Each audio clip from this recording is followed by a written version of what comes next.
প্রতিদিনের কাজ, সংসারের কাজ, রান্নাবান্না করা, সংসার খেয়াল রাখা করতে করতে একটা সময় যখন আমরা হাঁপিয়ে উঠি, বোর ফিল করি, তখন কিন্তু ইচ্ছে করে একটু বাইরে ঘুরে আসলেও নিজেকেও একটু হালকা ফিল হবে, রিল্যাক্স লাগবে।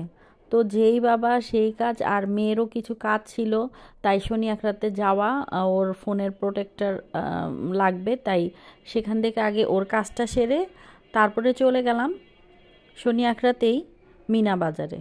মিনা বাজারে যাওয়ার একটাই উদ্দেশ্য, আমরা মোমো খাবো, কারণ ওখানকার মোমোটা খুবই ইয়াম্মি হয়। আমি অবশ্য খাইনি, আমার মেয়ে সবসময় বলে মোমোটা খুব ইয়াম্মি হয়। আর মিনা বাজার দেখুন প্রচুর ভিড়, যেহেতু উইন্টারের অফার চলছে বিভিন্ন প্রোডাক্টের, তো মোটামুটি অনেক ভিড়ই। তারপরে আমরা এখানে মোমোর অর্ডার দিয়ে একটু ঘোরাফেরা করলাম, যেহেতু মামা বলছে একটু সময় লাগবে, যেহেতু এটা ফ্রোজেন থাকে। আর মোমোটা বেশ সাইজটাও বেশ বড়ই, প্রাইস অনুযায়ী মোমোটাও আমি প্রথমে একটু সন্দেহ ছিল যে ভালো লাগবে কি না, খেতে স্বাদ হবে কি না। তো অর্ডার দিয়ে ঘোরাঘুরি করে যখন আমাদের মোমোটা হয়ে গেল, কাউন্টারে চলে আসলাম পে করে। এক পাশে এখানে দাঁড়িয়ে, যেহেতু এখানে বসার কোনো সিস্টেম নেই, খেতে হলে দাঁড়িয়ে খেতে হবে, তো এক পাশে চলে গেলাম। আর ওদের যে একটা পরিষ্কার পরিচ্ছন্নতা, নিট অ্যান্ড ক্লিনের একটা ব্যাপার আছে, পরিবেশের যে পরিবেশনেরও যে একটা ব্যাপার আছে, সেই জিনিসটা আমাকে ভীষণ মুগ্ধ করেছে। তারপরে আমি মোমোটা খাওয়া স্টার্ট করলাম। বেশ গরম ছিল, কিন্তু ঠান্ডার কারণে অতটা গরম ফিল হয়নি আমার কাছে। তারপরে দেখুন, আমার প্রথম মনে হয়েছিল কি চামচ দিয়ে কাটা যাবে না, তো মাশাআল্লাহ এটা অল্পতেই সফট হয়েছিল।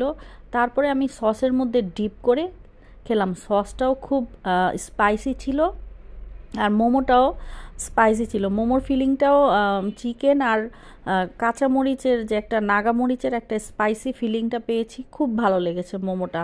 মানে আমি তৃপ্ত মোমোটা খেয়ে। তারপরে আইসক্রিমের কর্নার দেখেছি, আর আইসক্রিম খাবো না, যতই ঠান্ডা থাকুক। আমি হলাম আইসক্রিম লাভার, আইসক্রিম তো খাবোই।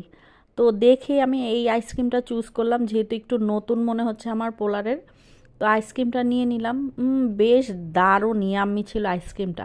আইসক্রিমের শেষ করে তারপরে ওখান থেকে চলে গেলাম শনি একরা গোয়ালবাড়ির মোড়।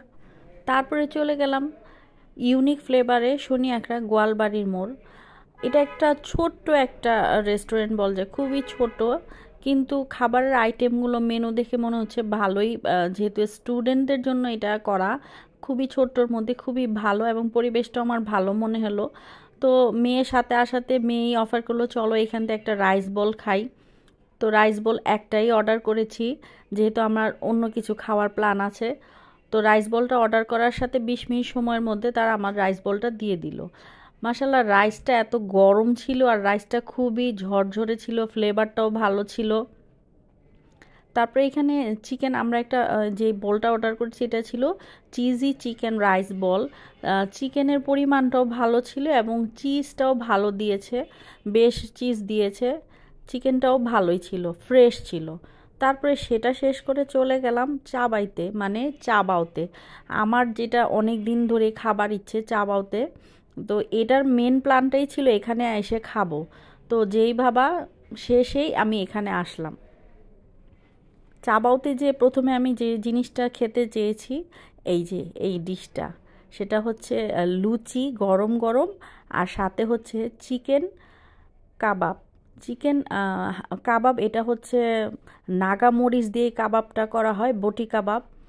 নাগা মরিচটা কুচি কুচি করে এটার সাথে দেওয়া হয়, আর এটার যে গ্রেভিটা করে চিকেনের সাথে যে দেয়, সেটাতেও একটা ঝাল হয়, বেশ ঝাল, এবং খেতে এতটা মজা, এতটা মানে ফ্লেভার, নাগা মরিচের যে একটা ফ্লেভার, আর সসটাও একটু ঝাল ঝাল। মানে আমি খাচ্ছিলাম আর চোখ দিয়ে নাক দিয়ে পানি বের হচ্ছিল, এতটা ভাল লাগতেছিল যে আমি এটা প্রথমে 4টা লুচি খেয়ে তারপরে আবার 2টা লুচির অর্ডার করে দিয়েছি। এই যে দেখুন, খাওয়া শেষে এই যে আরও 2টা লুচির অর্ডার করে দিয়েছি। বাট এটা ভেবেন না লুচিগুলো খুবই বড় বড়, লুচিগুলো একটু ছোটোই ছিল। এই যে দেখুন, লুচিটা একটু ছোটোই ছিল, তারপরও অনেক মজা। আর চিকেনের চাপের পরিমাণটাও বেশি, যে 1 প্লেট নিলে আমরা 2 জন অনায়াসে খেতে পারবো। খুবই মজা, ঝাল ঝাল। এটা খেয়ে আমি রাত্রের ডিনার শেষ করেছি। ভালো লাগলে আপনারা ভিডিওটা দেখে একটা লাইক কমেন্টস করে